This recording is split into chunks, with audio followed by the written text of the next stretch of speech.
players. First up, I have Deckard Payne, played by. Ryanaga, and Deckard Payne is a elf bladesinger. Excellent. And then we have Okoru, played by. Jar Wolf, and Okuru is a bugbear monk. Very good. Then we have Sylvia, played by. Recovering from streps early, Sylvia is a sorcerer warlock hybrid. And then we have Raz, played by. Will, and Draz is a half-elf bard. And last, but certainly not least, we have Azor, played by. Army 827, and Ajor is a half elf paladin. Okay. Just so you know, you're a little bit quiet, Eric.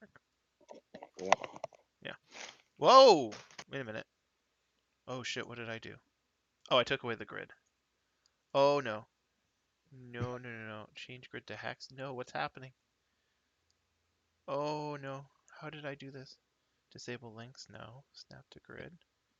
Off. Hey, my hunting trap is still there. Like, do you guys not see the grid either? No. No, you totally. Oh, fuck, what did I do?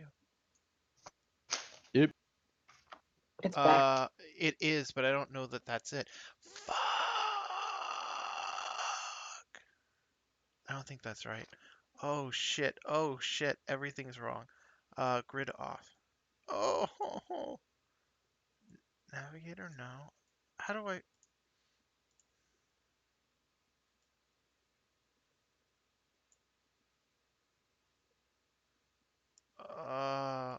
Oh. Let me try something else. Oh man, I can't believe I fucked this up right out the gate. Let me try this. What happens if I do that? Yup, that's wrong.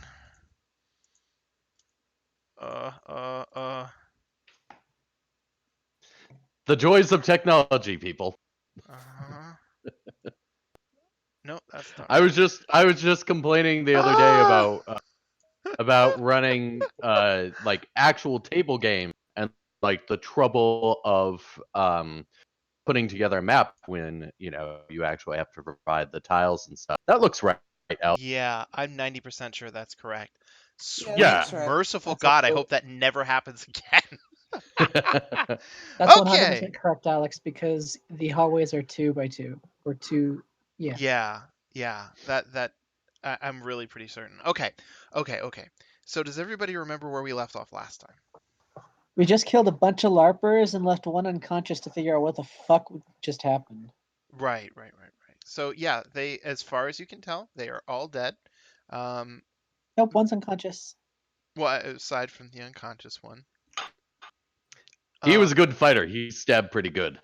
No, he missed every attack, but that's neither here nor there. The important thing is that at the moment, nothing's attacking you.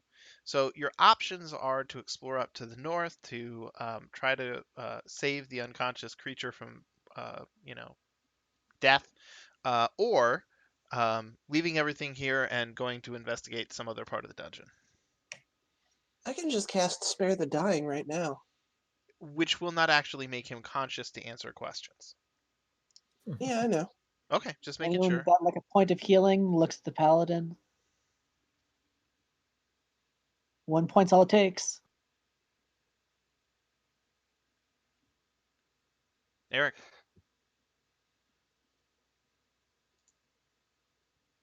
Well, Sorry. There we go. Yeah, if we want to talk to him, yeah, I'll do that. Okay, so just subtract 1 healing from your pool that you're definitely completely keeping track of, and I'm trusting you on. Yeah. Yeah. All right, so I'm not going to fiddle with any of this because it's a combat tracker and this isn't combat. So, the bandit, fake vampire, larper, suddenly, his eyes flutter and consciousness returns to him. He looks horrified at the destruction wrought around him and the charred flesh upon his hands. Hi there. So, were you being controlled by an ooze monster? An ooze monster? What are you talking about? Why did you kill everyone? You did kind of try and extort us, and then you tried to attack us. Well, that wasn't me. Well, that's why you're still alive. I sense that that is a very temporary condition. No, we have no interest in killing you if you help us understand what the fuck just happened. You murdered all of my friends. You tried to murder us? I see we've come full circle again into this endless loop of me pointing the finger at you and you pointing it right back at me. Yes, but one of us is tied up. Oh, that's news to the DM. Right, which only makes your position a little bit weaker.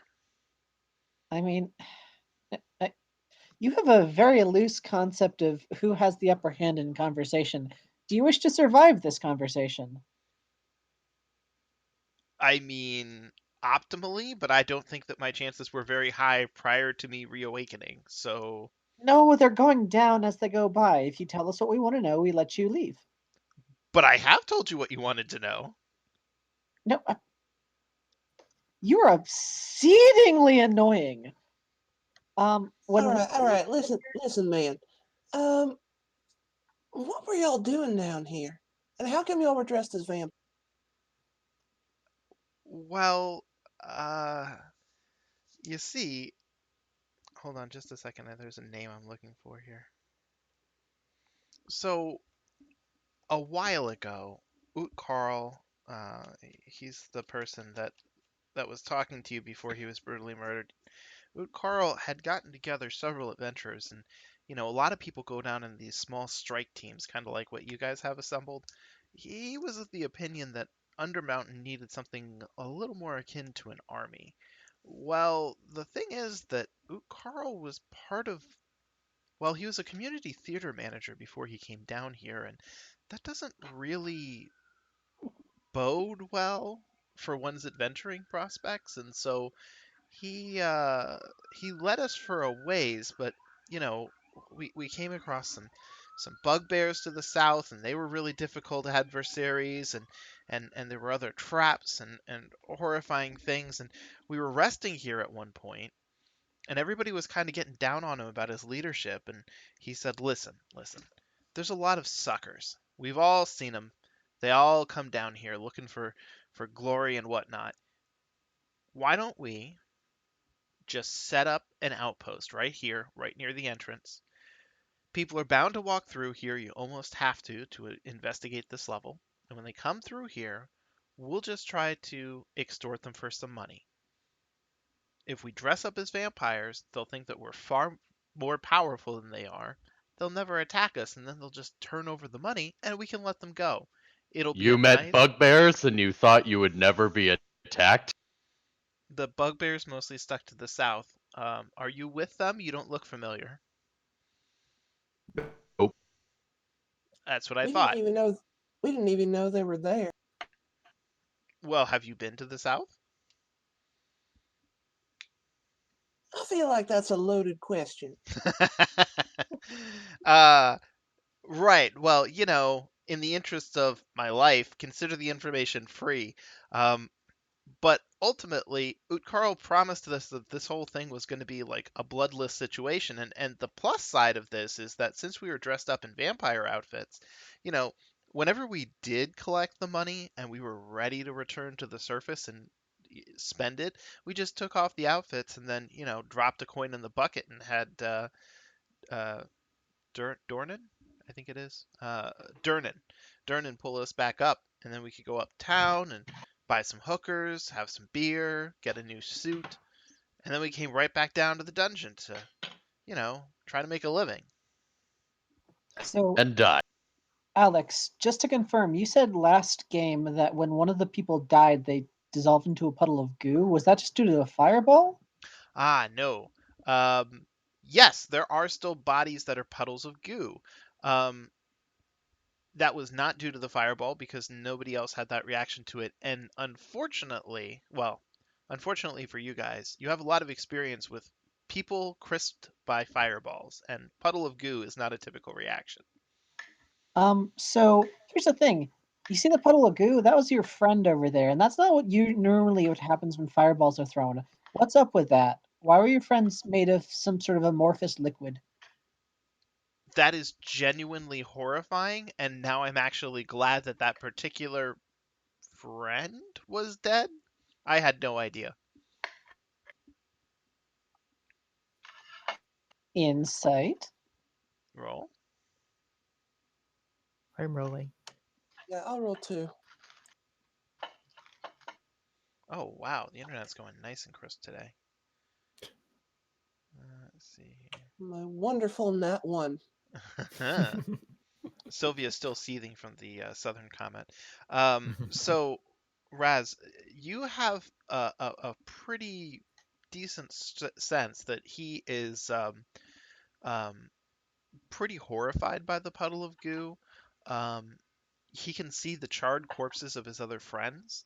Um, and he can also see like the broken and battered bodies in the hallway just beyond. There's 2 puddles of goo, and he's just kind of horrified that you guys have some puddle of goo magic that causes this to go off. The bugbear writing with blood on the walls. Um, so could everyone who is smart about arcane things helpfully identify the thing that might be copying people's party members and eating them? Yeah, I better look into that. Is that arcana or religion, Alex? I'm thinking. I think it's gonna fall under Arcana. It's I feel bad because there's only 3 skills and everything seems to fall under Arcana a lot of the time, more so than the others. Mhm. Wow. Okay. So here's the thing. You think that what essentially happened was that you encountered some doppelgangers, and the extreme pain caused the doppelgangers to lose control over their shifting ability, and they just became puddles of goo in the process of death. Puddles of dew. So Indeed. Do the do. here's how this is going to go. We just saved your life from doppelgangers that were going to kill you and replicate you. So we're going to let you go, and you're going to take the nice little bucket up, and you're going to live a nice, honest life away from this dungeon forever and never pull this shit again.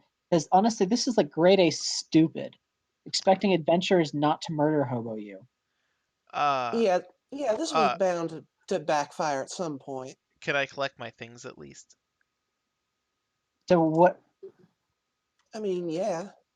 How much Okay. of your things involve stolen loot? Well, technically I earned it through highway robbery. He smiles weakly. We'll take half. Uh, right, but I do need to be able to ascend in the bucket to go about that honest life that you were talking about. And considering that all that I have is kind of here, it would be awfully dishonorable of you to prevent me from, being able to do much more than live under the bridge outside of Baldur's Gate. Anyone else want to try? I'm legitimately a wanted criminal, so anyone else want to try for the honorable thing? Uh, Oh, no, just not I really. tell you what. Hang on a sec. What priestess am I? So I'm I'm sort of a I'm not really part of the order, but I know a fair number of priests of Ilmater. You go over there, they'll fix you up.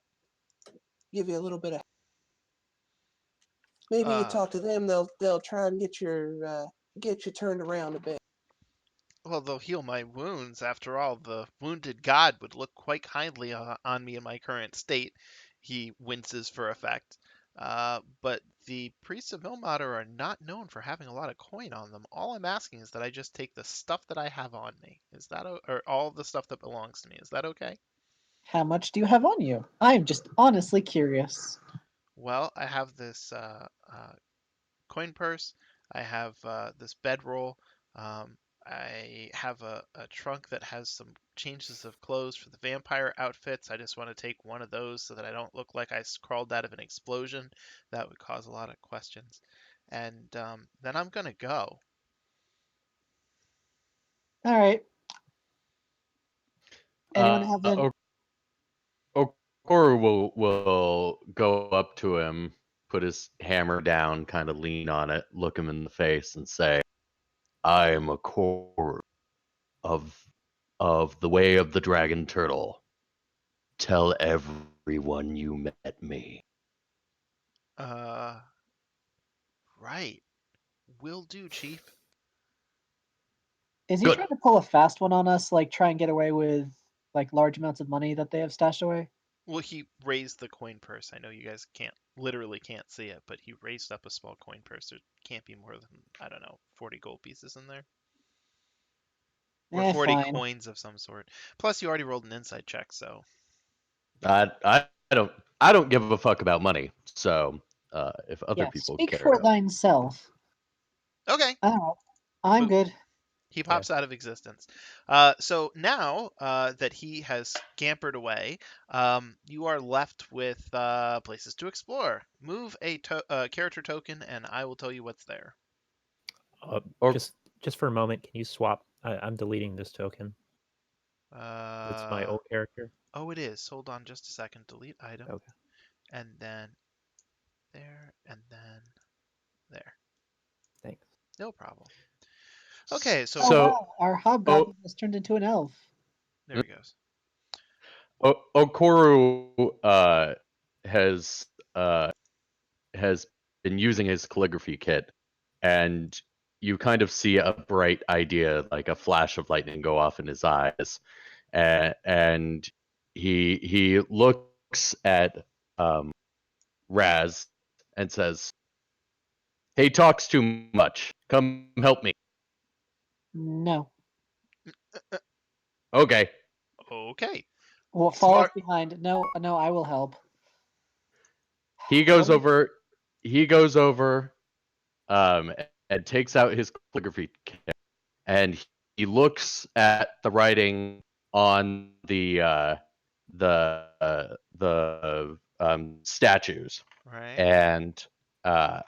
and he says, maybe we can learn through calligraphy. Do that make me feel good and smart thing you do. I'm confused, but sure, I'll give you bless and bardic inspiration because I'm curious where you're going with this. Okay. Alex, I would like to make a calligraphy check to determine the author of the writing on the statue. The original writing or the goblinoid writing? The goblinoid, right? I'm not sure how to answer your question, both because it was never written and because I can't possibly imagine that you would have met the goblin author in question. It's not like this was written by the Jack Kerouac of goblins. Okay. Can I make a calligraphy insight check, or a calligraphy profession check to determine the writer's state of mind? You can get that for free. The goblin was trying to be funny. Okay. So I've determined that that the writer is not somebody that we've seen around or at the bar or anything like that, and that this was all just a prank. Can I determine, using my proficiency with calligraphy supplies, can I determine how recent the writing was made? I'm thinking. This is area.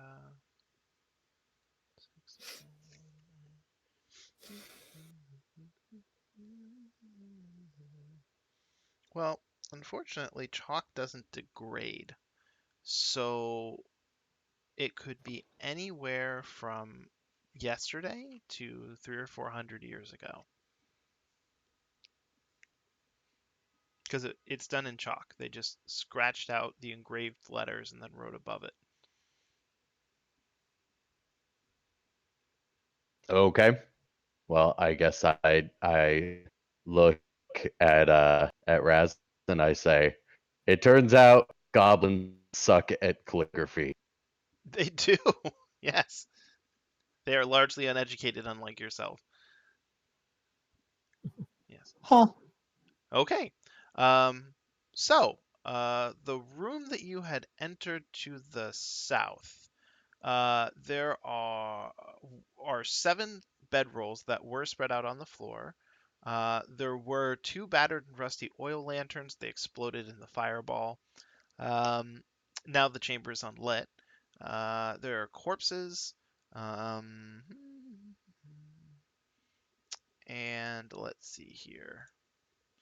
I mean, You search the corpses and find a total of 8 gold pieces. Hmm.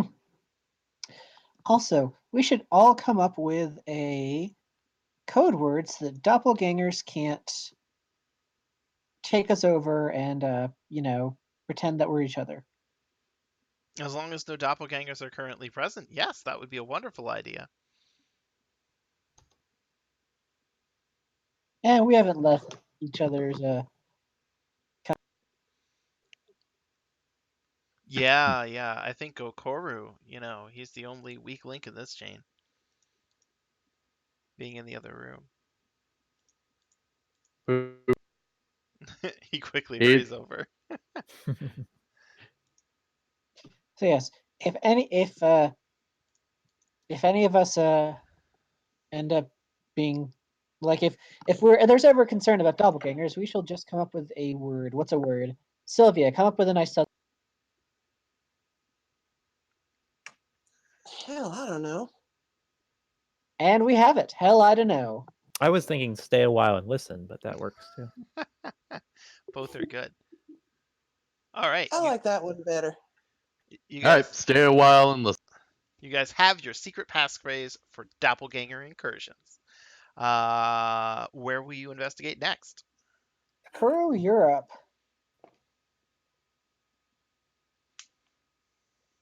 Mr. Sneaky Pants. Hmm? Uh, Europe. yeah. I'm still I have goblins on the brain. Mm. Where Not a good do we thing. want to go? That's what they're asking you. They want you to pick a place to explore. Okay, I'll go up here. Okay. And can I stealthily check? Oh yeah, Uh, we're predetermined from between now and last time. What we are doing is anything that you rolled for the area is just going to apply. I mean, obviously you're going to be stealthy, like that's just your shtick. I'm fine with it. So okay. it just applies. Now this particular room, let me see here. I'm just skimming. So there's a couple of different features. First and the most notably is that the entire northern wall is one large stone fresco. It depicts a rugged mountain hollowed out with caverns containing tiny sculpted figures of dwarves, both on the surface and the caverns below. And behind the mountain, carved rays of brilliant sunlight fan out to the edges of the wall. And there are dwarves in there. They're doing all sorts of things. Some of them are trading. Some of them are mining. Some of them are doing stonework. Some of them are trying to climb up the hill. It's a very detailed fresco. Now, in addition to that, beneath the mountain fresco, carved into the floor, is a large recessed stone tub. It's about 8 feet long, 4 feet wide, and 2 feet deep, which is a fair bit better than any of the shitty ass tubs I've ever seen in my lifetime. Um, and No shit. so, actually, let me see here. There's also a bedroll that is a few feet away from the tub. You can see that there's some stolen gear from some of the other adventurers that have come down here. It's fairly common adventurous stuff. It According to the book, if you wanted to pick through it, you could find enough to create one explorer's pack.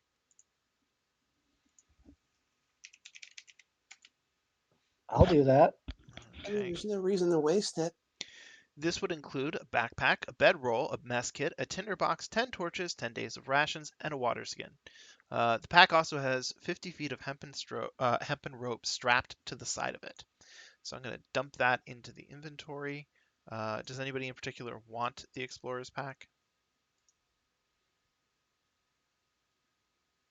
Meh. I mean, I give it to Okoru. Keys are impeccable. I was gonna say, yep, I'll carry it. I carry things. Okoru, would you also add 3 gold pieces to your inventory? I like. Yes, you can. Or are you asking how? I said, oh, thank you, but Oh, yes, I don't know how. your side of your voice side of things is coming through a little garbled sometimes. Oh, okay. Yeah. So I may ask you to repeat. You just go to the inventory page, scroll down to the gold pieces, and just I found increment it. it. Yeah. Thank you. No problem. It was leftover gold that couldn't be distributed from the bandits that you came across. So, anyways,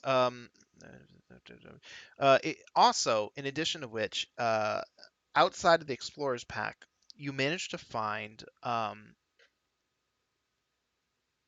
set of thieves' tools that are in perfectly good working order. Um, huh. Okay, apparently there was also a pile of treasure that I missed because it was at the very bottom. Did I note that here? Nope. I will Ooh, gladly take those thieves' tools because I'm proficient in them but don't have any. Okay.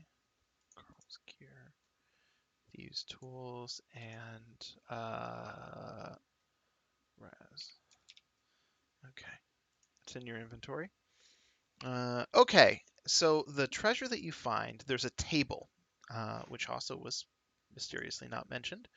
There's a table and it contains, you guys sort through the treasure, 220 copper pieces, 91 silver pieces, 85 gold pieces, and a silver ring worth about 25 gold pieces. It's engraved with some dwarven symbol. Does anybody here speak or know dwarven? I I can find out very easily by trying to think talk I on it. do. Not a word. Yes, Deckard Payne. Um, so Deckard Payne notes that all of the dwarven symbols on here are associated with fertility and sexual potency. Male dwarves would wear this while trying to bed their wives in order to have children. Hmm. Yeah. gross. Mm. So, with that, I'm going to dump that in there. I'll just put this on Okoru. Actually, does anybody want their inventory to specifically be like the treasure inventory as opposed to the stuff to hold inventory? Because the the otherwise, the pack bugbear. and you can be that, but like later when you guys are like, what do we have to sell? It could be really hard for anyone to go sorting through all that crap. Honestly, I'm of the opinion we should just do a blank character who's just a junk bag. Um, I I mean, if it's could do easier, that. I'm happy to hold on to things. Okoro will be very upfront. He really does not give a shit about shiny things. He cares about useful things, but he thinks wealth is a sham. Uh, It's uh, merely a matter of trying to find the stuff when you guys want to sell it so that you can purchase stuff. I'm perfectly happy to do that. That sounds like a great job for me. Okay, then I have sent it to your inventory. Please add 1 silver piece in addition to the gold, copper, and silver that is already present.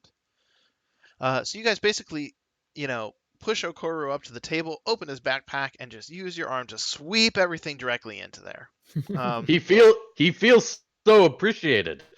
Now, going in line with our new policy around searches and so on and so forth, you guys end up searching the room, and rather than just attributing magical discoveries of hidden things to one person all the time, I'm just going to call it a team effort narratively. So as you guys are, going through the room, Okoru is admiring the stonework or stone fresco, and Deckard Payne is over there, and he's on another end of it, and Okoru kind of runs his hands across, and Deckard Payne similarly becomes curious, and he runs his hand across, only to find that amazingly enough, the one dwarf that ascended the mountain in the fresco, why it actually isn't in line, and when he pulls on it, it turns out that it is the top of a stone key slotted into the cavity. Once you sort of pull on it a little bit, it's actually very easy to remove. And It was almost perfectly hidden. It was ever so slightly out of alignment with every other set of tile around it. So you've now found a mysterious stone key. I'm going to put that in Deckard's inventory and distribute. Aside from that, you guys end up searching through the rest of the room. You don't find any other hidden panels or passages, which is a little surprising for a community theater manager who became a highway robber. And yeah, you've basically sorted through this room. So where will you go now? Quick question. Who's got that statue head? Oh, Karu. Thought so. I'm Okay. actually curious if we can go all the way back around to the little L that You can just move your character. Yeah. yeah, can we go over here and check out this doorway? Now that we know that there aren't goblins over here? Because that's the main reason we went over here was because goblins. Right. So what I'm gonna do is unhide What do you this guys room. think? Actually, I can unhide that. So Works for me. in investigating this space, what you find, I'm just going to reveal some stuff here. What you find is that the room actually has a series of ceramic plates slotted up against the wall. Any attempt to access the secret door that you know is present would cause all of these ceramic plates to just, fall to the ground, making a tremendous racket. And given that this is actually kind of a small room, it would sort of amplify and echo that noise. It was very likely used by the community theater folks as a warning against the secret passage that leads into their area. Does silence work on silencing that? Yes, It would, absolutely. Okay. But they're but all I think dead, so. Oh yeah, well, just for so. future reference. But there's nothing in like that room other than the ceramic plate. Yeah, I mean they're not even especially they're not valuable. They're just plates. Okay, well, There's, makes sense. there's nothing in that little closet, or was that what we were talking about? That's what we're talking about. Oh. So, move yourself to where you'd like to explore next. Okay, so Sylvia, where would you like us to go? Let's see what's over here. That involves a light bending mega rich guy. You can't enter there. Oh, is that the area that we can no longer enter? That's correct. Okay then. Guess over here. Yeah, I think we've been narrowed down to 2 ways. Well, there's actually about 3, but yeah, that's fine. Deckard has an Oh, I forgot alternative. about that. Did see that one. Yeah. It's a big map. You're gonna have to do a lot of scrolling. So let's see. I think for this one, Okoru is gonna have to do a lot of scouting ahead. So I'm gonna get ready to start revealing a whole bunch of hallway. Boop. Let me also because I'm trying to do a better job of like making it clear like where the walls are, so you don't wonder. Without giving us secret doors, yeah. Yeah. Well, there's plenty of them. Anyways. Well, no, Um, that's the thing. Like, Chuck had that problem of he was revealing things. Like, well, now you guys know all the secret doors because I pressed the wrong. yeah, I'm hoping that won't happen. Fortunately, this is a literal player's map. Like, even if I accidentally reveal stuff, it might hint at a secret door, but it wouldn't directly reveal it. So I don't quite have that much of a problem. Close that. Okay. So now that's all taken care of. So Okoru goes down an extremely long passageway. It's really pretty dark down this way. And at the end of the long hallway is a 50-foot square room. Now there are 5 pillars made of mortared human bones painted black. There are some alcoves in the north and the east. And there are some gnawed bones that are in the alcoves. Um, No, I think that's it.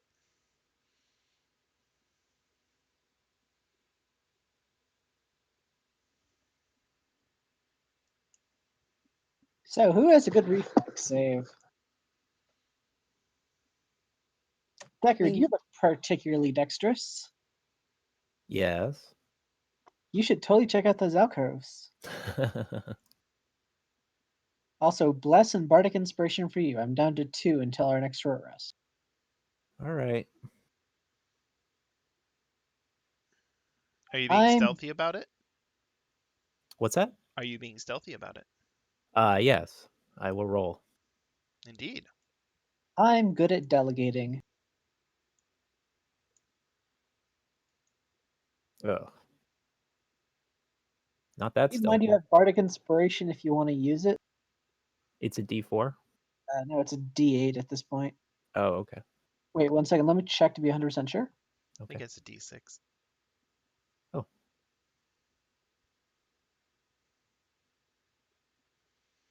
Nope, It's it's a D8 because 5th level. So Oh, okay. Wow, that was Yeah, fast. I will use that.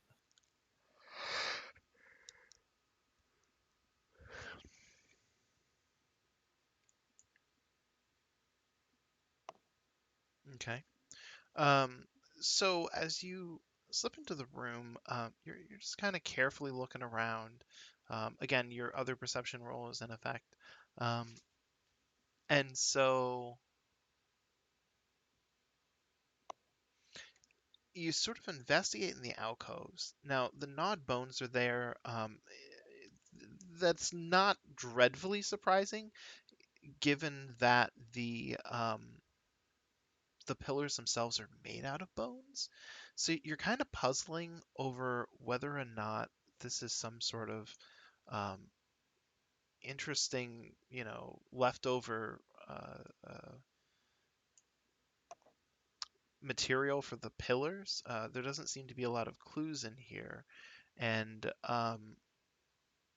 suddenly, um, you hear a creature from above.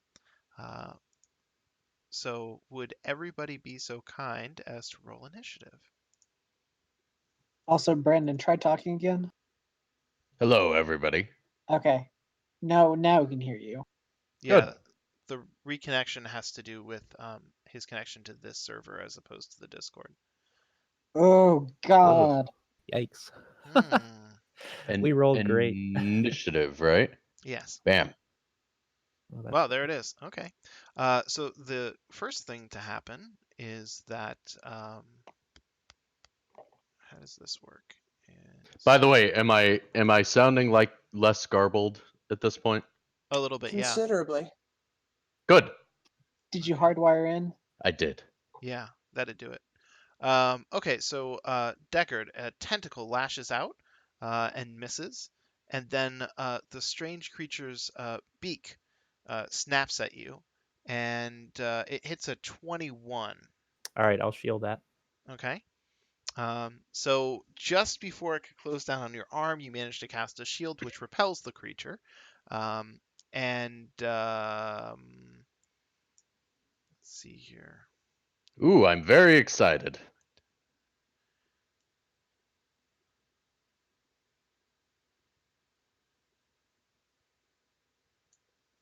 Okay.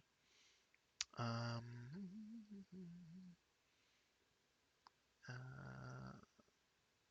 Okoru, you're up. Okay. Can I see this thing? You see tentacles lash out and a beak snap at Deckard, who deflects it, but you can't really get a clear view on it from here. Okay. Uh, but I know the direction it's in, correct? But I don't have line of sight. Um, Correct. It is above Deckard, 10 feet in the air. So Okay. the tentacles came down at an angle. Okay. I'm asking, can I shoot it? You just have to. I'm gonna move you for a second. You'd have to basically move here. Then there'd be nothing obscuring your ability to shoot the creature. Okay. Then I Da, da, da, da, da. Oh, and Ye- for reference, basically any point like here or here along this row would be fine, or even the row above. You can roll to identify it as well, correct? That's But correct. that's an action, right? No, it's free. Okay, I will roll to identify it. Roll an Arcana check. I'm so good at this as a bugbear monk. This is totally my bag. Let's see. Bam. Holy It is shit! totally my bag. They must have killed your family. Um, so Is it a Grick? it's a Grell. Oh, I don't know what that is. Hold on a I thought second. it was a Grick. This is what is snapping at Deckard Payne. Oh, it's so cute. Yeah. This is the Miss Beauty pageant of Grell. So Grell resemble bulbous floating brains with wide, sharp beaks. They have 10 long tentacles made of hundreds of ring-shaped muscles sheathed in tough, fibrous hide. Sharp barbs line the tip of each tentacle to inject paralytic venom. The Grell can partially retract its barbs into its tentacles to hide or manipulate objects that it doesn't want to pierce or tear. Um, these things generally are prefer to ambush lone creatures. So when Deckard walked into the room, they must have thought that he was by himself and decided to make a meal out of him. That does not seem to be working out well for them now. Let's see here. These things are actually reasonably intelligent, um, and they mostly fly and hover at generally low speeds. They're immune to lightning. They cannot be blinded or prone, and they have blind sight. However, experiments suggest that Grell may be completely blind beyond the radius of their blind sight. Um, they are known for paralyzing and poisoning victims with their tentacles and then consuming them. That's a Grell. Okay. How much movement did I move 5, to 10, 15, 20, 25 feet.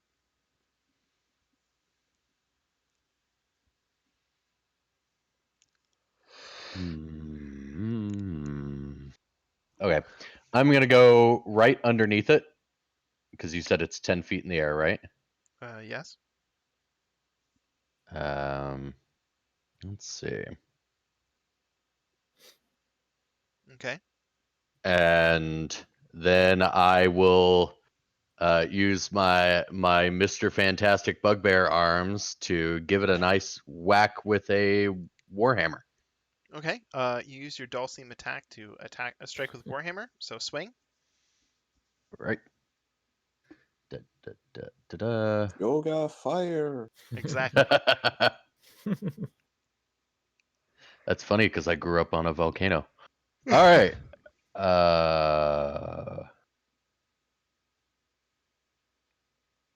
Man. Okay. That is a hit, even though I think you missed the creature, but that's okay.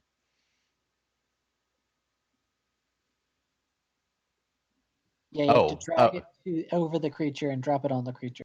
Okay. You can also drop it on the creature in the combat tracker if you like. Okay. Yeah.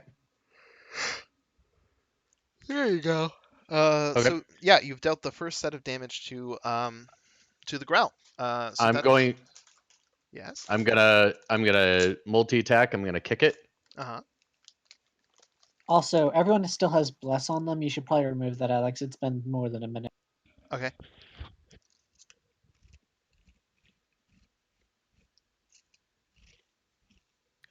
So then kick. I assume a whatever I rolled a 26 hits. Doesn't it tell you that it hit? Oh, I guess it does. Yes. I'm not used to this. It's so fancy. All right. That's actually why I like it. When it works, it's actually kind of nice. Okay. Because I did during my attacks, I did a unarmed strike. I increased my AC to 19, Okay. which It looks like actually it won't let me manually increase for some reason. I have an idea. It might work. Okay. How much is the increase in points? By 2 goes up to 19. If you hold down Control, hover over the AC, and then move your scroll wheel up twice, it'll give you temporary. Ah, there, good. Okay, and then I use my bonus action since I have made melee attacks. I think I figured it out, so I'm going to tell you so that you can do this. If you go to the condition, okay, based on Sylvia and Deckard Payne's ability for mage armor, it says AC colon space 3. So I just did AC colon space 2, and it looks like on your character sheet your AC is a 19 because you have a +2 from the effect. Do you see that? I think that happened because of what Will told me to do, and I rolled it up too. It did. Okay, that's fine. I mean, that works just fine. All right, I will end this very long turn by kicking it again Okay. with my long, luxurious, hairy bugbear legs. Whew. All that orange. Oh, is all it that, hot in here? Is it I just know. Okoro? all that orange and gray fur. It's just so attractive. We'll be going down on the catwalk and But I miss. And that is my 40 foot of movement, so I am plopped down right there in the tentacles. Yep. Marvelous. So next up is Sylvia. okay, I'm gonna go over here. I'm gonna Eldritch Blast it a couple times.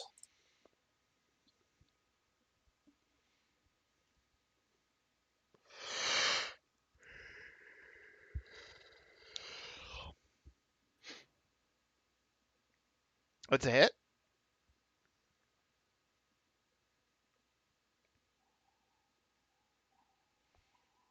Okay. Hmm. Oh, Ooh. wonderful. Okay, so you're always getting the hang of these Eldritch Blasts. They have a lot of kick to them. So the first one lands, blasting the Grell with your shadowy ill-begotten powers. But the second one goes wide and strikes the ceiling.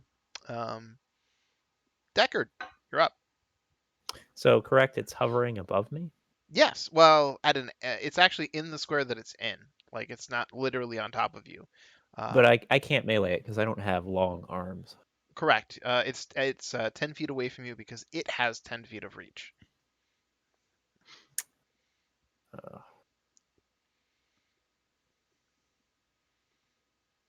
So that means I'd be shooting like a firebolt at disadvantage on it. That's a really excellent question. He is in melee combat. He is in melee combat. I'm popping by the player's handbook real quick. I'm 90% sure that that's absolutely correct, but I want to be certain. See here, combat actions, making an attack.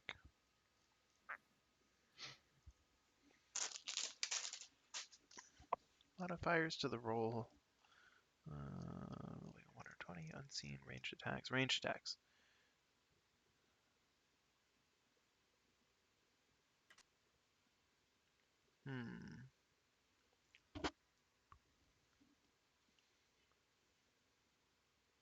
Oh, interesting. Unless that was errated, and I would have to look it up. Aiming a ranged attack is difficult when your foe is next to you. When you make a ranged attack with a weapon, spell, or some other means, you have disadvantage on the attack roll if you are within 5 feet of the hostile creature that you can see who isn't incapacitated. Oh, So well, that's very clear. However, yeah. errata PHB 5e. There we go. Because I was trying to look at this earlier. Let's see here. Step-by-step calculations. Blah blah blah blah blah. Features. Combat. Ready, melee attacks. Shoving a creature. Nope.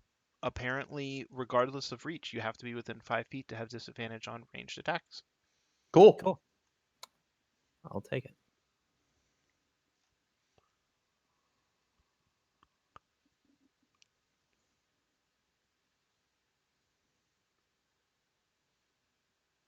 All right, that's my turn.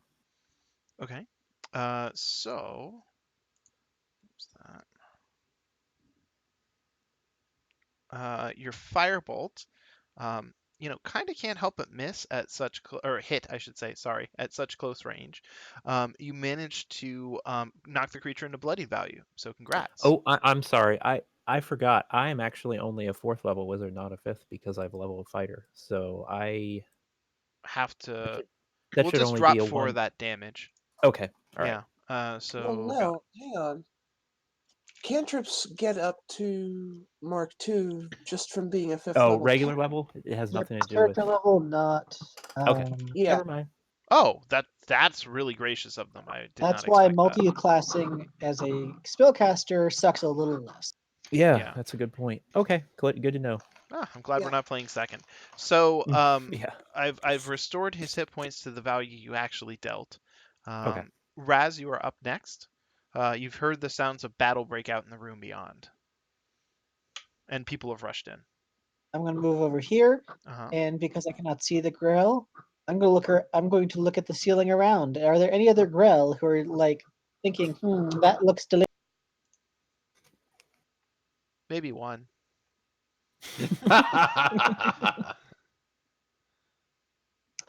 I'm going to cast Dissonant Whispers on it. Go for it.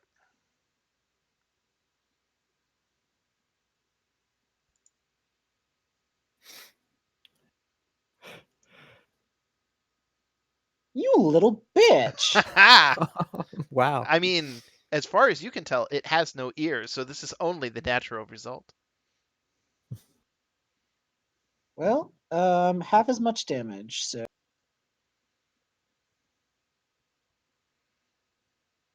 Okay. it does 5 damage to it. And nothing else happens. For some reason, the damage didn't auto-apply. That's interesting. I got it, though. Whoa. Whoa! Hold on a second. Yes, 55 damage. Exactly. I hit 58, Wow. actually. So anyways, This is why bards are considered the best min-maxer class. Really? Starmie, the sounds of combat have broken out in the next room, and everyone has rushed ahead. You're a little slow to react, but it's your turn. Yep. Gonna throw a javelin at Grell number 1. Okay. Of Oh! course. Did you guys see how it kind of like waited for a second before Yep, falling on the 20? yep. That was so smooth. Caught Yeah. air. That style too. Mhm. Nicely done.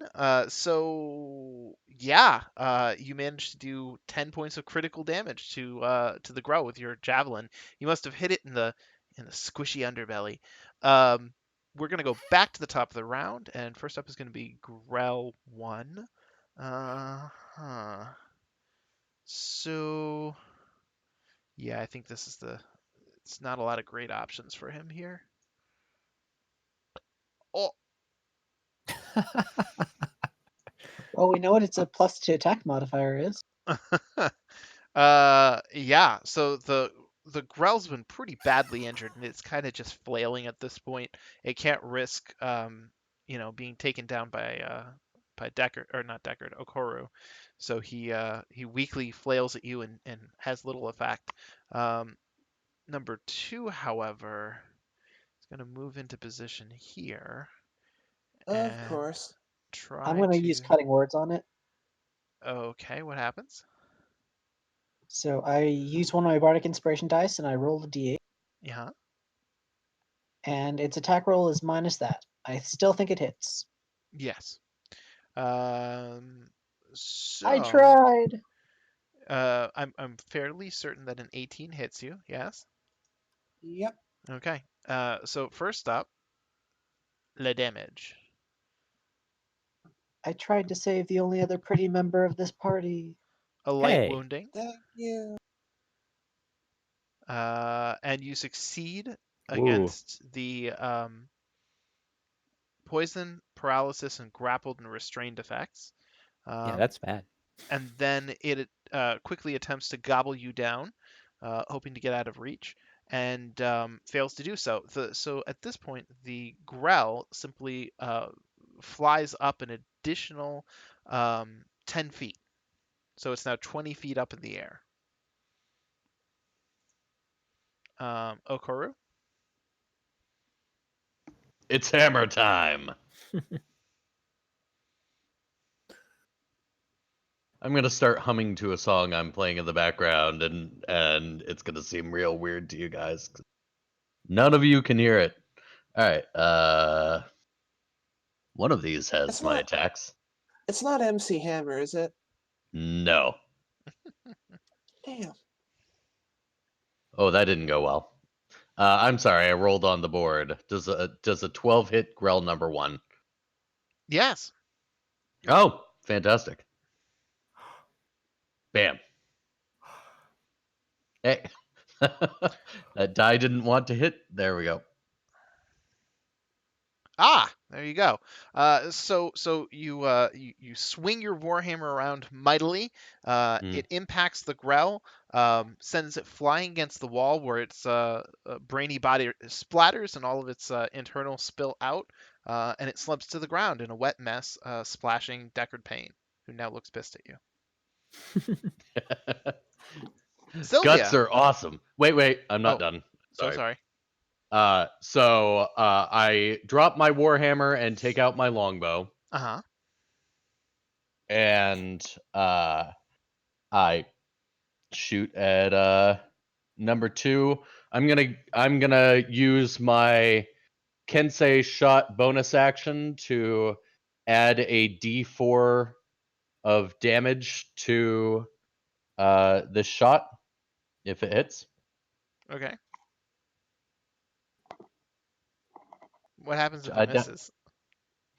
Womp, then womp, womp. then it was just a very good looking arrow that went flinging through some tentacles and did nothing. Yeah, it impacted on the mortared bones. It looked very intimidating. I'm gonna go over here and I'm going to hide behind the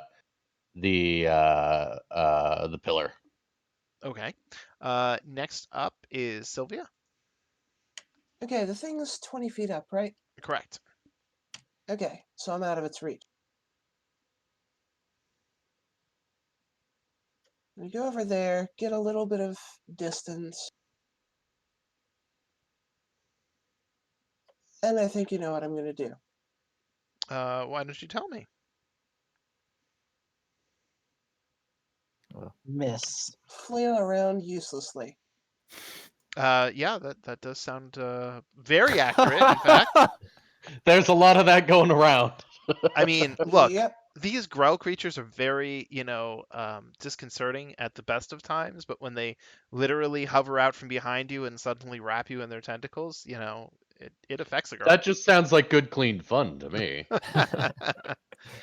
Sylvia is Ugh. traumatized. Deckard Payne. Let me also get rid of the guy next to you just so that we don't get confused. As Bayonetta says, tentacles. Why does it have to be tentacles?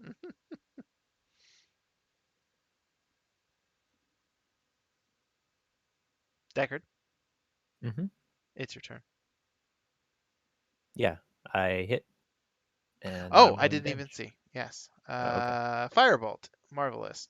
So you send off another firebolt streaking through the air. It impacts on the side of the creature, which squawks in pain. And Raz, you are up.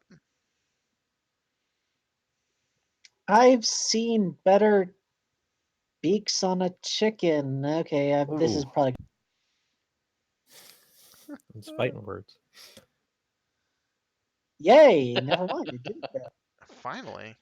He imagined being a chicken nugget. Okay, no, never mind. That was essentially a failure. Wow, I really like that the game itself is doing commentary on your insults. I think Mhm. that's highly appropriate. However, its next attack roll before the end of its next turn has disadvantage. You have to drop that on it. Power of It mockery. doesn't actually have that effect for me to be able to drop it on it, which is weird. Oh, you know what? I know how to handle that. Just he's gonna go right after Eric, so I'm gonna make sure I hit disadvantage. So Eric, you're up. Yep. Throwing a javelin. Holy shit, dude. Right, so another javelin right up the underneath. Yeah, that looks like it hurts. The Grell screams and flails its tentacles. Speaking of which, now it's the Grell's turn. Um, Wait a minute. Doesn't the paladin get double attack at level 5? Yeah, but I have to throw the javelin, so I can only throw one at a time. Damn it. yeah. So he moves into position. Now he's going to try to strike you. Oh, oh, okay, Oof, I thought that he. was dropping. Yeah, I actually thought that he had hit you either way for a second there. So that's fortunate.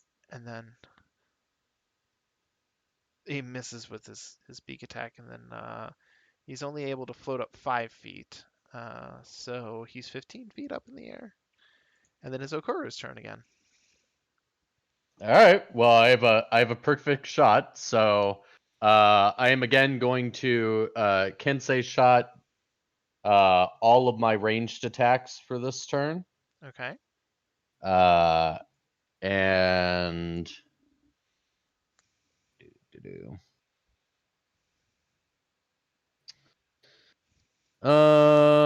yeah. I'm gonna Kensei shot that.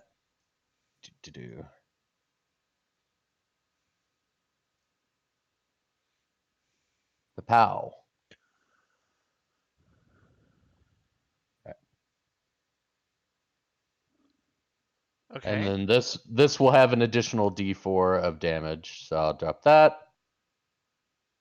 Okay. And then that. You can't drop it directly on it. Drop it in the chat and I'll add it myself. Okay. Okay. Now roll again. Yep. I will multi-attack. And I'm just double checking. I'm pretty. Kensei shot should apply again.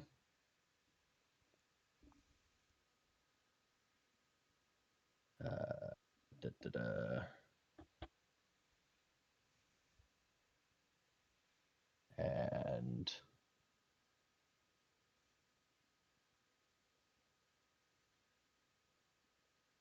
And then I will go 5, 10, 15, 20, 25, 30, 35, 40.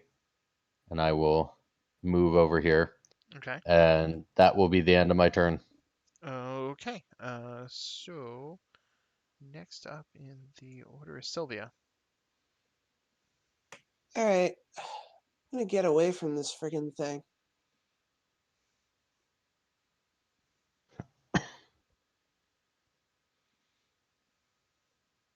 I'll just. No, you know what? I'm gonna toll the dead. Holy shit, that was the secret. Wait a minute. No, he's succeeded. Sorry. Fucking really? I saw a 17. I was like, oh, that's great. No, it's not. So your bell tolls and the Grell simply quivers, but is otherwise unaffected. Deckard Payne, show him how it's done.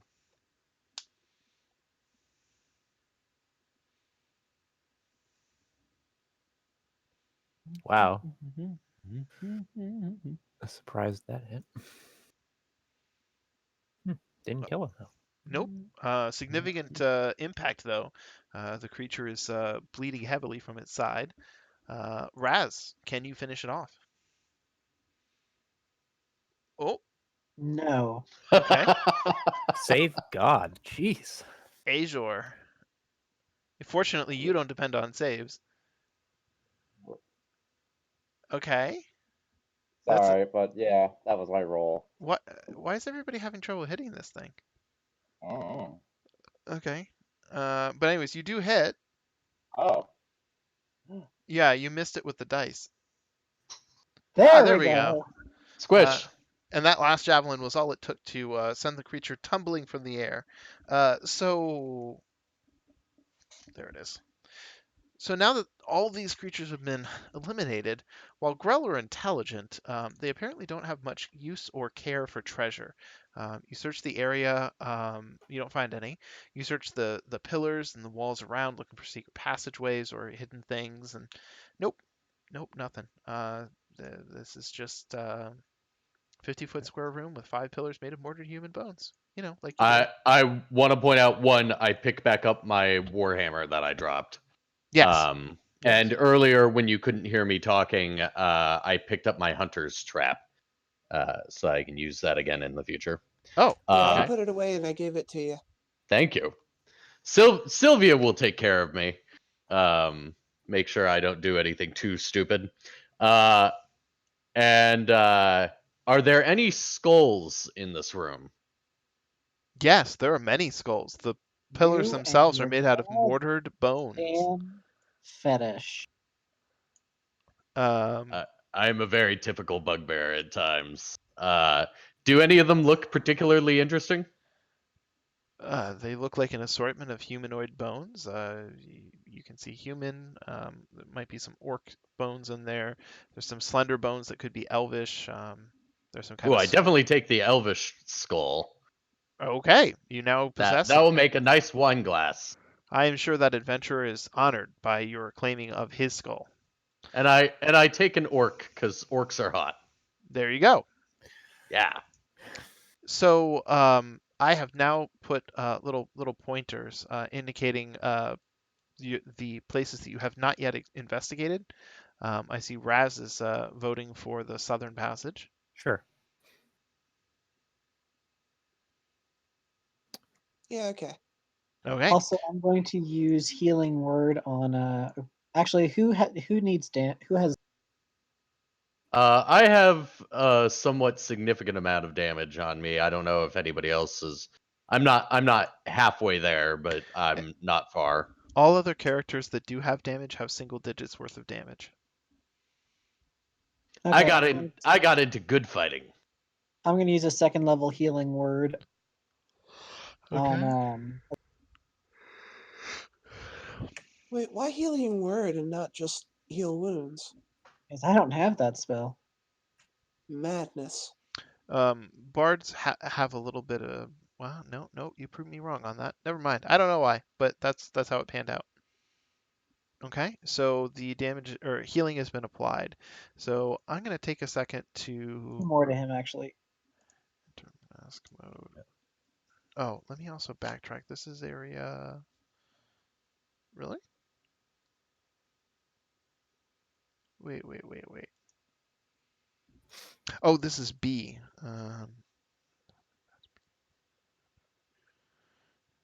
Okay, I Okay. applied that healing. Uh, You. Oh, for the second one? Yeah, you did. yeah, Okay, I see. yeah, I did. Or Okoru bows to you and says, "May your sweet song honor the dragon turtle." Sure. That was not what I wanted to do. All It's a right, good thing that let's you're good in combat.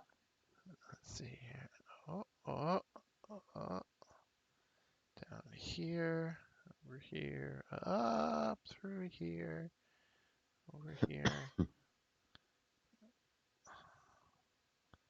Got the steady hand of a drunken sailor. Almost there. Ah, whew. Okay. So in this room, the skeleton of a giant constrictor snake coils up the top half of the northernmost pillar, meaning the one that's closest to you. The snake skeleton is sort of suspended up there. It looks like somebody sort of wrapped it up around the pillar itself after its death. Um, and from here, you can actually see in common the words certain death this way next to the southeast wall with an arrow pointing towards the southern exit.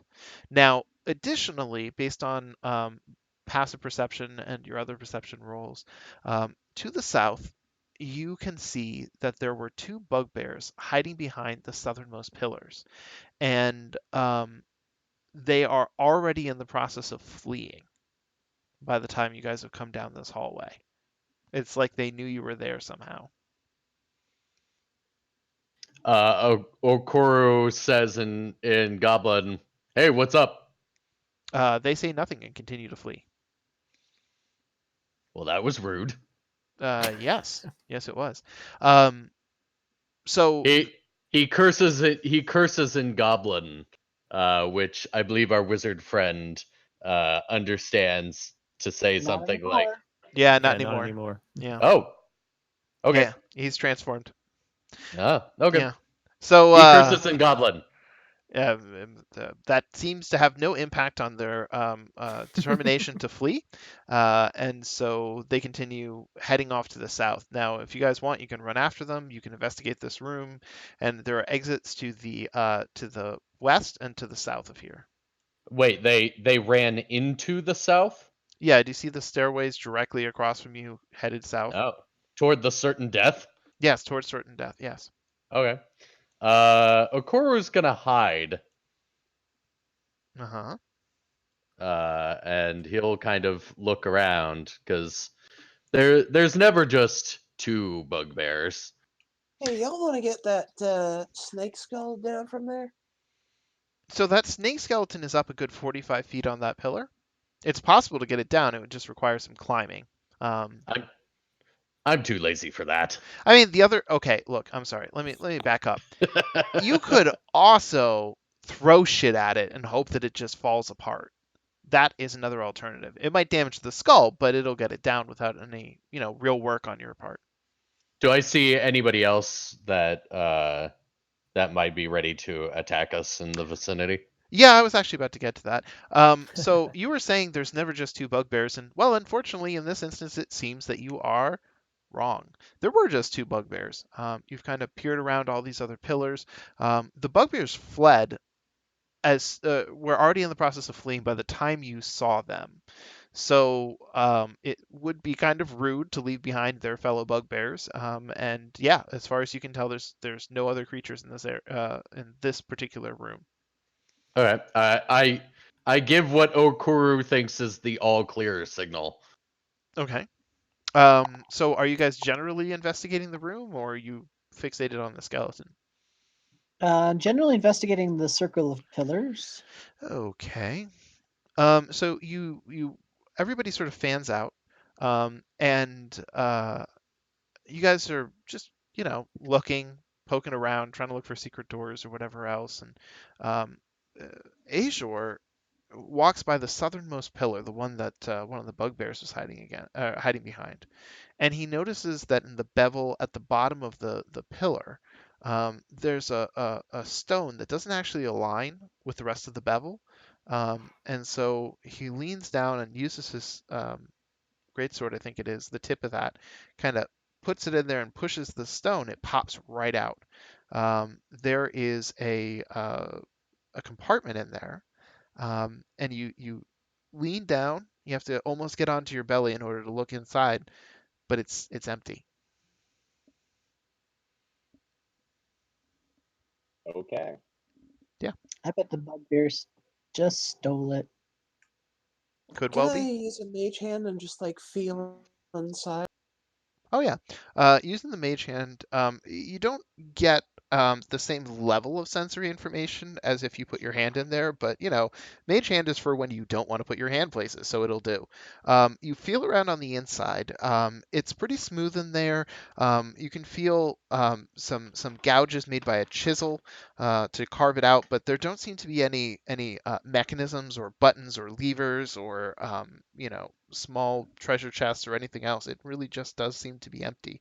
Now, as you think about it, this is unfortunately probably something you're going to come across a lot. I mean, when the bucket lowers you into the maze, uh, it lowers you, like 150 feet from here. So everybody's and their grandmother's been through this fucking room, and there's going to be lots of instances probably where people have already looted what there is to loot. Hey, Mr. Mage, you don't by any chance have a familiar, do you? I hadn't got around to that, but I do Yeah, have the spell. fucking damn it. I mean, you could always summon it now if you feel like it. Yeah, I wasn't sure which one to pick, so Speaking of Deckard, you got all sorts of like brain juice all over you. Presto. Oh, prestidigitation to clean off Deckard. He appreciates it, I'm sure. That's nice. Yeah. very thoughtful. Doesn't ritual casting that spell take an hour? Yeah. I assume it would be ritual casted. Yeah, probably. It's Okay. a cantrip. Well, No, we're talking about find familiar. Oh, Yeah, Um, but however, Deckard's question is still a pertinent one, which is, quote unquote, what is the best familiar? I'd say my favorite familiar is a bat. Yeah, I mean, I didn't want to pick an owl because I read about the help action and how it gives advantage, and I didn't want to get involved with that. So, you think a bat then? If we're not going to use the Yes. No, stupid no, help not action, just a bat. Bat. right. The poor son of a bitch can never, ever be free. I'm gonna bring him back. Yeah. Okay. Yeah, I do really like the blind sight. So if we're spending an hour ritual casting, can we do a short rest? Everybody except the ritual caster can, yes. All right, okay. so Before that happens, I'm just gonna use a healing spell on Akoru. No matter what, we're all healed. Oh, okay, thank you. let me see here. So here we go. All right, so now I'm on that Okoro table. really isn't this used to, people being nice to him. Not nice as, his master beating him with sticks. well, it's all a ploy. It's a trick. They seem less stick beady than Master Kaio. So far. Okay. He tells you the story of the last time they trained and Master Kaio almost took out his eye. Ouch. Then you would have been Thor. So for copyright reasons, I'm glad that didn't happen. So everyone can roll a d6 and restore that many hit dice, even if you don't spend a hit dice to heal. Because Song of Rest is awesome, except the one who isn't resting. The one busy summoning a bat. Doing all the real work in the party. Yes. There we go. Okay, I got And I get all everybody. my bardic inspiration back.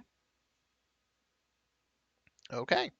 An hour later, the summoning circle is complete. Light fills the circle drawn carefully out upon the floor, and within the center, a small bat appears. It looks haunted by its experiences of the past, and looks in horror at its new master.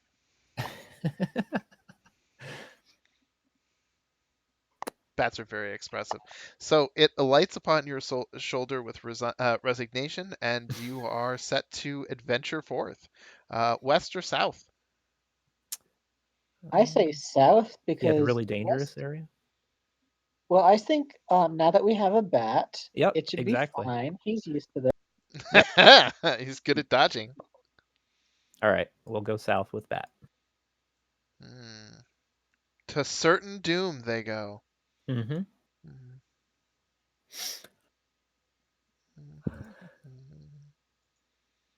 Okay. What's that?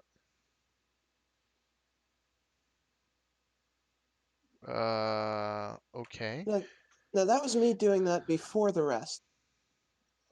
Okay. Because I had a Pact Magic slot, and you know, Yeah, those come back. she did say she was going to do that before we took the rest. So I'll take your word for it. Sorry, Uh, stupid cough. okay. And then we're just all fighting against technology here, trying to get it to do what we want it to do. Read our minds, technology. okay. So you ascend the stairs, and there's an extremely long hallway ahead of you. For the most part, the hallway is work stone, like the rest of the dungeon. It doesn't have any, particular features.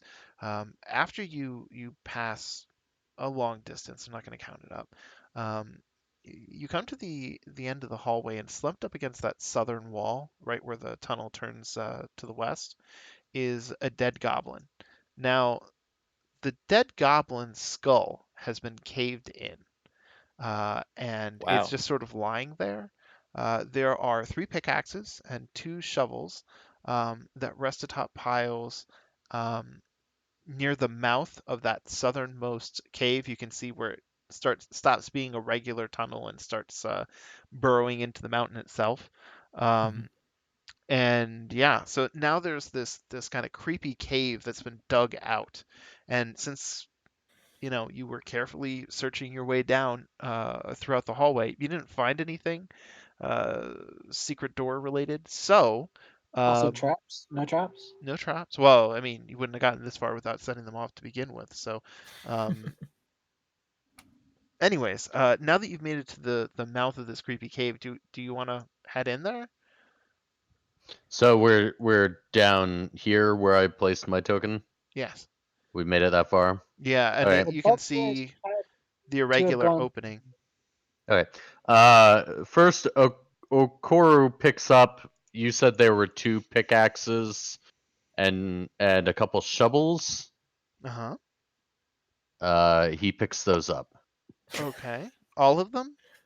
Yeah. Okay. You now have two pickaxes and two shovels. Okay. I will note to add that to my inventory later when I can figure it out. Shovel times 2, pickaxe. Never know when useful tools will come in handy. Uh Okoru will hide and then look around the corner of the cave of certain death. Sure. I'm going to Sounds cast good. invisibility on Okoro. Yeah, that's probably better. That's certainly more dependable. Let's see Yeah. here. I'm very carefully tracing out the cave, so this is passageway anyways. This is going to take me a little bit.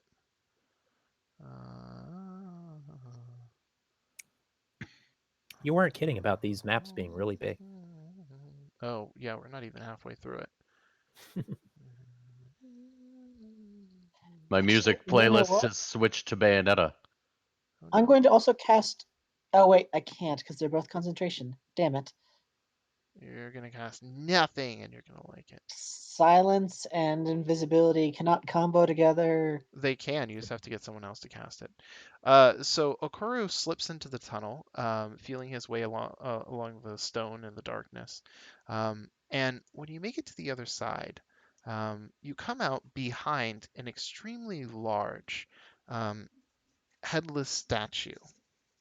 And there's a bunch of rubble, obviously, because people dug out from behind it. The rest of the room features a single door to the west and two double doors that lead to the east. You see no sign of the bugbears, and yeah, you're not Do sure which I way they went. do I see any sign of anything that might be alive and trying to kill us in this room? No, nothing at all. It's Okay. dark in here, though, so I go back and report what I have found. Okay.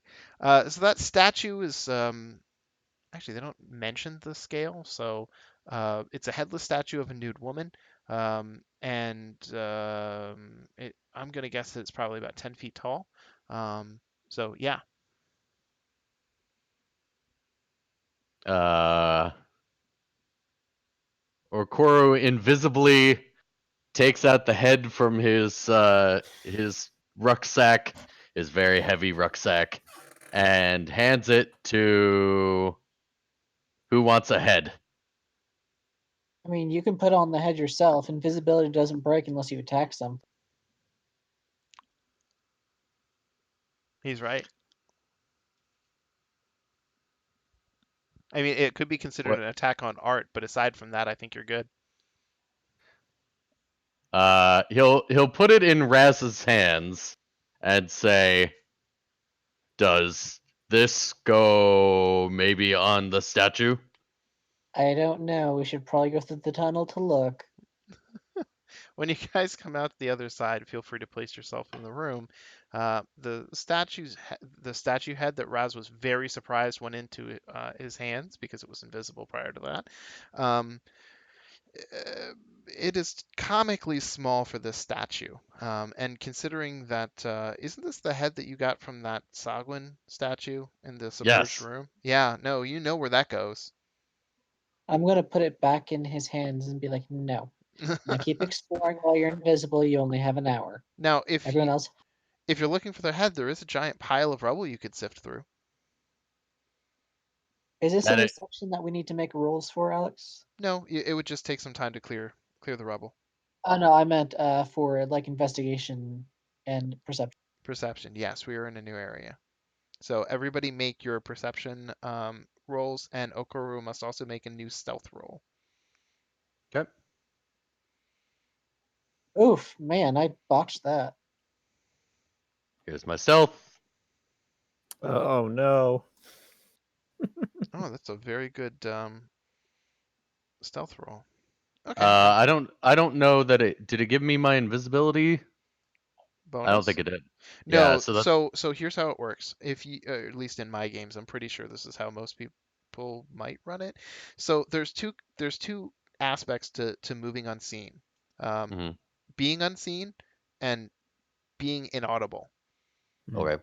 So you can make the fighter invisible, but if the plate mail that he's wearing is making a goddamn racket and sounds like a kitchen, you're going to know where he is and where to attack him. So your stealth roll applies to your ability to stay silent while invisible. Okay. Yeah. So anyways, right. So you have three options: sort through the rubble, go to the west, or go through the double doors to the east. Is there any indication what might lead to what? Well, considering this is a completely new part of the dungeon for you, you have no idea where any of this is going to lead. Okay, so there's no like symbology on the doors or anything like that. Nope. They're the same sort of standardized doors that you've seen throughout the dungeon. Okay. Okoro um pats Sylvia on the shoulder and says, "Which way we going?" Hell if I know. I'd say, what about this single door right here? Single door it is. Okay. Let's see here. Okoro is hidden and peeks around the door. Go through there. Oh, I see some of the gunk is left behind, so that's there. So you walk through. There's another single door way down the way, and in addition to that, just beyond that door, there's a tiny little alcove. Now, let me see here. Okay, so once you make it into here, let me try this. Sometimes it's a little hard to tell where the cursor's supposed to start when I do the erase the invisible sections of the map. Let me try a little south of where I think. Perfect, perfect. There, and there, and then one more here. Okay. All right. So once you walk into this room, um, the primary feature of this room is in that northern little alcove where the little piece of wall juts out inside that little square. There Hmm. is a prisoner, a dead one. He's hanging from rusty manacles to the back wall of an alcove, and it's a tiefling skeleton. You can tell by the horns. It seems to be missing its legs. Um, and written on the wall above the skeleton in dried blood are the following words in Infernal. Let me see Oh, here. I know these. Infernal. I think this And might you be were it. wondering if this was going to come up. Boop. I love that looks a little bit like Japanese for whatever reason. It really fits with my theme.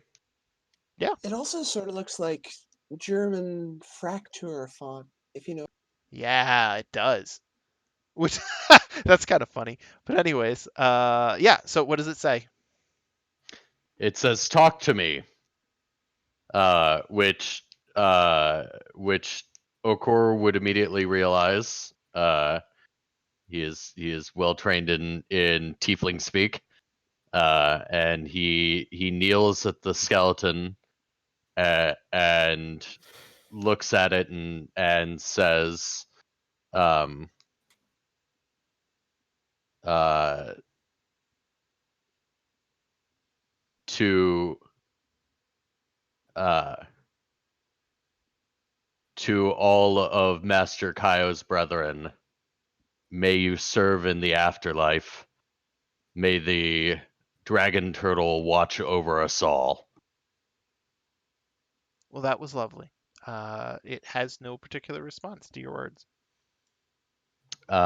He takes its skull. Oh, okay. You now have a tiefling skull. Okay. The rest of the skeleton finally collapses. Bones slip out through manacles, and now there's a pile of bones on the floor. However, one of the other things that you notice as a result of your perception check and interacting with the skeleton itself, um, so on the right side, your right of its rib cage, um, hmm it looks like two of the rib cages might have been misformed. You're thinking. Um, Most of the rib cages align in a very regular pattern, but hmm there's these two rib cages, and one is pushed up, and then the other is pushed down, creating a space where someone could sort of slip their hand in there. And most notably, that's right over where the creature's heart should be. And that strikes you as a little odd. Like somebody ripped out his heart. Well, if they ripped out his heart, they probably wouldn't care very much for the rib cage itself, and it could have been broken. But it looks like there was space for people to interact with its heart, and that's super weird. Hmm. Okay. Keeping a careful eye out for anything that may want to kill us in this room. Looking up. Okay. Anything that any grick like or growl like creatures around here. So you investigate the room very carefully. You're also looking for secret passages as well as traps. You're looking up for any predators above. The ceiling here is not especially high. It's only 15 feet up, which for this dungeon, for whatever reason, is particularly low. But the ceiling is featureless. There's no places for it to hide, especially because that alcove where the prisoner was one of the primary spots. You also don't find any traps or secret doors. This room is pretty bland, aside from a random prisoner. And he's the only one. There's no other manacles in the room. There are no other skeletons in the room. Um, it, it seems an odd prison to contain a single prisoner. Going to just minor illusion next to his ear, being like, "You should put your hand between its ribs." Um. Okay, I'll do it. You very carefully your hands are a little bit larger than many humanoids. You have to sort of flatten them down and scrunch them up a little bit so it looks like you're, trying to do a hand puppet of a snake. This isn't the first time I've had my hands in a tiefling. And you kind of squeeze in between the rib cages, and you can feel them uh, being kind of crisp underneath your impression. You manage to get up to the knuckle, hmm and and that's about where it stops. An elf, a dwarf, a human might be able to get past the knuckles with a little bit of work, but that's about as far as you can get in, and nothing happens. Just seems to be a Okay. skeleton. Uh, he says to the ribcage, "I know you had a heart once. Yeah, but if he only had a brain. I have his brain now." What the hell are you doing talking to these damn bones? Are you gonna come back and let the rest of the party in? Because they're all kind of hanging outside, until you tell them it's safe. Yep, I come in, give them the all clear, tell them I give the skull briefly to Raz and explain to him this tiefling says talk to me, but when I talked to him, he wasn't very conversational. Uh, You're still invisible. This is creepy. Will, this also reminds me an awful lot of what it's like to own a cat. Yep, pretty much. Uh-huh. Thank you for the skull. He One takes it thing. back. Okura's not giving you the skull; he's showing you the skull. Did you talk to it in Infernal? Yes. Okay. That had no particular effect on it. I wasn't aware of that, but it still didn't make a difference. Anyway, However, if you guys are curious about it, you could try some rolls to see if you can come up with what it might mean. sure. Can I have Um, Yeah, why advantage not? for speaking tiefling? Tieflings speak common, so all of you technically Well, speak. and infernal. Yes, but their native tongue is actually common. Really? hmm They Huh. are creatures of the prime material plane. You can't banish them. Anyways, Okay, so what are we rolling? regardless, roll an intelligence check. We'll see what the results are. This is we're treating this like a puzzle. You're trying to puzzle over the meaning of the words. Oh, so it's not investigation? Mm-mm.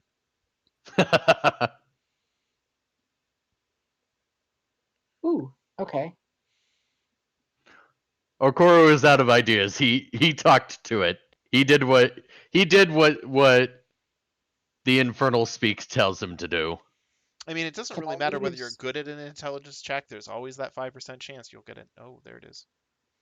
That nat There 20. we go. Yeah.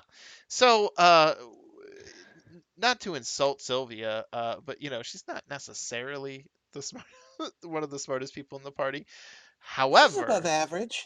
You in mean this particular instance, the thing that really catches your attention is the fact that the creature is dead. In fact, you know, talk to me might be a reference to the speak with dead spell.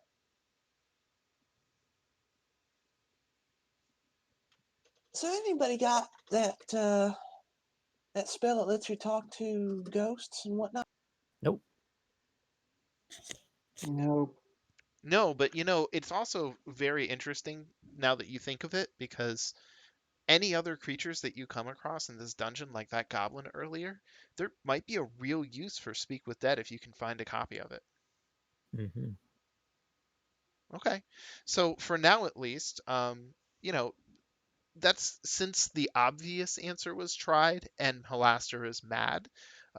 This seems like the furthest stretch that you can make that makes any kind of sense. If the solution is anything but that, your conclusion is that it's just arbitrary. There's no way you'd be able to guess it, you know? I can take that next turn. I mean, next level. Okay. For now, though, will you continue heading to the north? Our invisible friend will. Okay. Okay. All right. I hide at the corner and take a peek in. Okay. I'm going to move that over here, and then we're going to reveal this. Boop. Okay. Um, do you see those two dots on the western side of the wall? I do. Okay. Um, one of the things that was included for the purposes of this is that they wanted to be able to give DMs the opportunity to go off script if they wanted to add their own content. So they created some spots that, quote, lead to the larger dungeon. So not every time that you see those two dots and the space in between them, does that actually mean that there's a passage you can go down? Um, Okay. but I have to reveal it as part of the room. In this particular case, those two dots do lead to another part of this dungeon. So I just wanted to explain what those dots meant so that you knew in future. But But like an upper floor or the same floor? the tunnel that you see ahead of you, and I'm actually for this particular one, I'm just going to go ahead and I'm going to go like that. For this particular tunnel, the floor stays level, so you neither go up nor down. Okay. It is a very long tunnel, though. Like, you really can't see the entire thing from here. But for now, for this room, the most important and notable thing that you see in this room are two stone pillars with a 10-foot wide arch between them. They support the 20-foot high ceiling. Near the base of each pillar are the skeletal remains of two different orcs. And yeah, Wait, two orcs each, or one orc per pillar? one orc per pillar. Okay. Now, the only other thing worth noting is that it seems that at some point in the past, these two pillars, even though they're mostly supporting the ceiling now, likely formed an arch that could function as a magical gateway. Now, this area is covered in dust, as are the bones, so it doesn't seem like anybody's been here recently. You would think with a magical functioning gate that it could draw more people in. So yeah, but that's the only thing in the room. The ceiling is 20 foot high. You had to look up to see the pillars, so you've already investigated the ceiling. A look around the room reveals no secret passageways nor any traps that you can see. Obviously, you sort of avoid the pillars for now, not knowing what they are, but other than that, that's the room. And it doesn't look like the room is like maybe gonna collapse, right? The pillars are doing a good job holding things together. Hmm. Okay, I'm gonna. Is there a doorway up here? Yes, Wait, that means that the two bugbears went the other way. Because but you said no one's been through this room in a while, right? doesn't look like it. I'm gonna check out this room up north since we happen to be here and I can peek in. Well, before you do that, does anybody else want to do any other investigations of the room? Arcana on the gateway. Yeah, Um, definitely doing that. well, do you want to do Arcana or do you want to do Detect Magic? Do you want to do both? Have one of you each do something? I don't have detect magic. I'll do detect magic. Okay. Okay. Anybody else want to roll Arcana while Detect Magic is being cast? Excellent, excellent. Yep. So, Deckard Payne carefully concentrates and sets up his ritual for detecting magic. The gate definitely has a lingering aura of magic to it. However, this is one of those particular auras of magic that makes Deckard Payne wince every time he senses it. This is wild magic. Um, does anybody not know what wild magic is? I mean, the name is somewhat descriptive, but do you know, not know, I should say, exactly what that means? Yeah, I don't know exactly. Okay. So wild magic is a discipline of sorcerous magic. It The intent is to wield raw power as best you possibly can and just pour it out. Wild magic is known for being unpredictable, as the name would imply. Sometimes you'll get your magical effect. Sometimes you'll turn someone into a large blue chicken. Nobody knows what's going to happen at any particular point. I had a player who had all of his hair fall out for 24 hours. So the the wild magic that you sense here, in addition to the very good Arcana check, between those two things, you manage to determine that this gate probably uh, uh, has been around prior to the spell plague. And it's just a bit of Faerun history.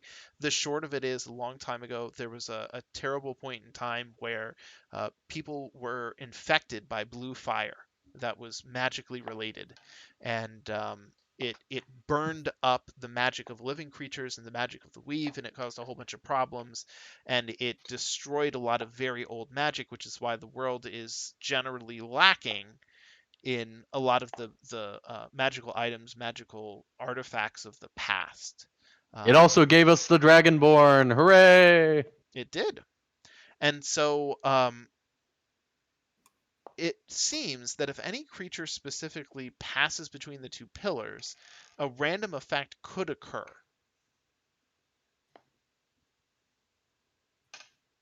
Because the gate would attempt to employ, but then the wild magic would kick in, and who knows what would happen. There's literally no way of predicting it.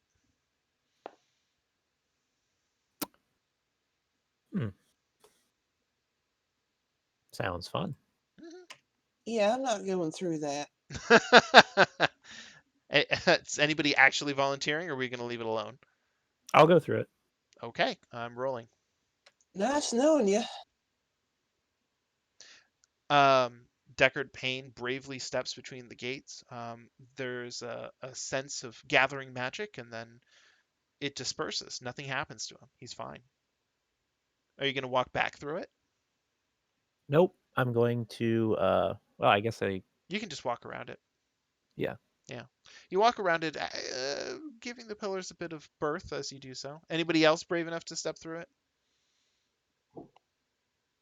I'll take that as a no.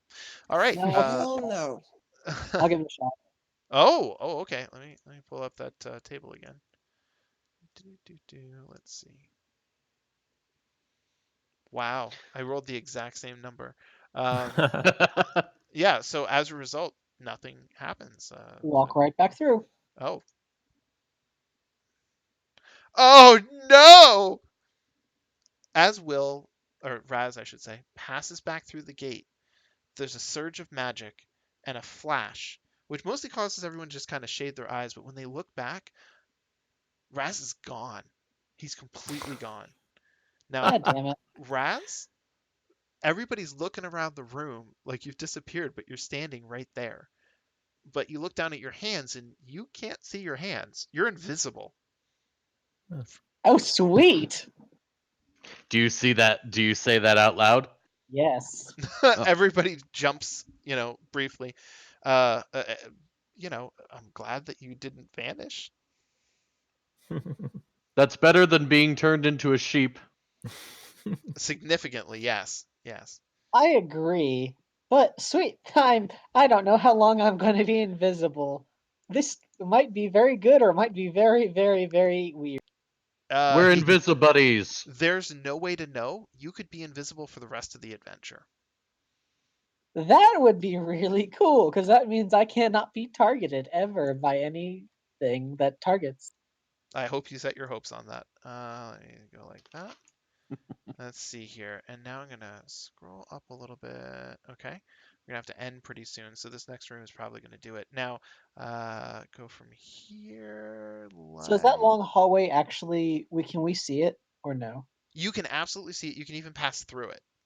It'll take you to another part of the dungeon. Nope, we're not done exploring this floor. No. Another part on the same level. Ah, okay. That's what I was trying to get across before when I said the floor was level. Okay. Well, we're still not done exploring this area. Okay.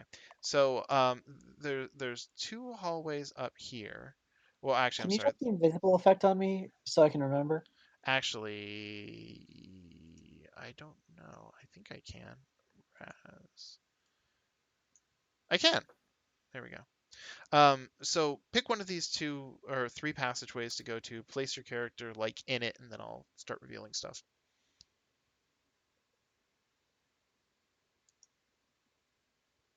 Okay. This is 23. Okoru invisibly hides. Wait, what? Oh, here we go. 23.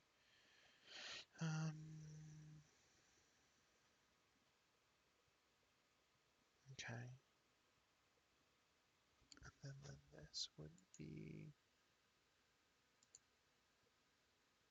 Okay. So I'm going to reveal this passageway. And I'm going to reveal this as well because there's a space to go up there. Actually, I might as well just reveal across because that wall is so thin. So there's a door to the south, and then up to the north, you hear something chanting. It sounds like it's probably goblins. Is it speaking in Goblin? Yeah, actually. Well, it is, but you don't recognize the word. Hold on a second.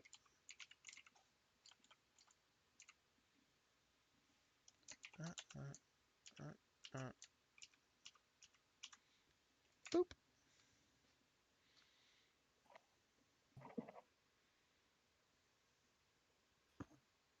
Hmm. Okoro says to him, like mutters to himself, Nimrath. You know, you think you once knew a guy named Nimrath? You put your fist through his skull. That does sound like me. Can we do a religion check? Um, yes. And my hesitation is I'm thinking about it because you know, these are goblins. The automatic assumption was that they were speaking goblin. If you didn't speak goblin and someone was saying a proper name, would you know it apart from any other word to check it? I will gladly cast a 3rd level spell on myself, telling this to understand it. Okay. Anyways, Nimrath is indeed a proper name.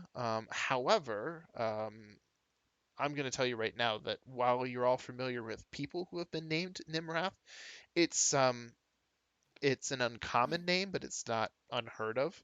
Um, uh, you're absolutely baffled as to why goblins would be chanting his name.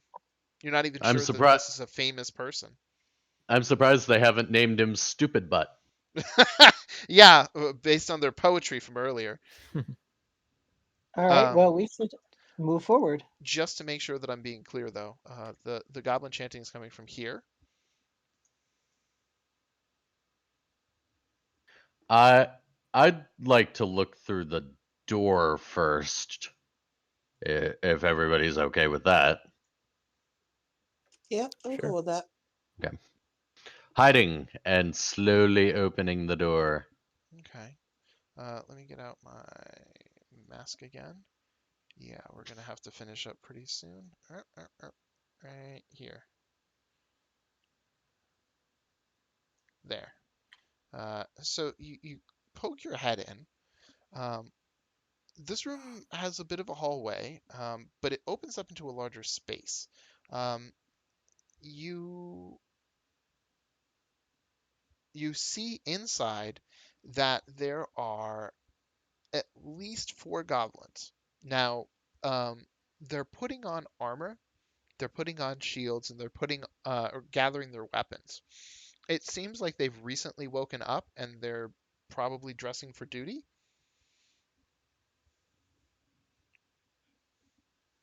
Okay. So I see the goblins. If if we attack them as we are they gonna have? They can't see me, or probably detect me. Are we gonna get a mechanical surprise round? Yes. Okay. Okoro will sneak back to the party and quietly inform Ajor that there are armed goblins through that door, and he's pretty sure he can kill a couple before they'll know any of us are here. Well, while that is an excellent point, there are also the goblins chanting, which are up a short distance from there. So if you cause too much commotion, you might actually end up alerting the rest of the base. I've got a 2nd level spell slot for that because silence is very, very clear that it prevents sound moving through it. So if I cast silence on the hallway, Yeah, that would work. Excuse me. But regardless, at this point, we're gonna have to shut it down. We Okay. will pick up here next time and discover who the hell Nimrath is and whether or not the goblins will survive the encounter with the party. Yeah, This will be my first surprise round, or it's not a surprise round. This will be my first time I have surprised anything. I'm very excited. very excited. Yes. also, Deckard, Cool. both want to take speak with Dead? Uh, I could probably take it. It's not a big deal. I mean, I can swap it out because it is a bard spell. And I'm also going to be learning Fireball and Counterspell next level because Extra Magical Secrets is fucking amazing. Mm-hmm. So I was just wondering if we wanted more uses of it. Incidentally, Speak with Dead is not a ritual, which is unfortunate. Yeah, it is. I'll have to think about it. I'll look into it. Yeah, you guys can always drop information in the Discord chat. Okay. But yay, silence is finally going to be useful and not going to neuter our other party members.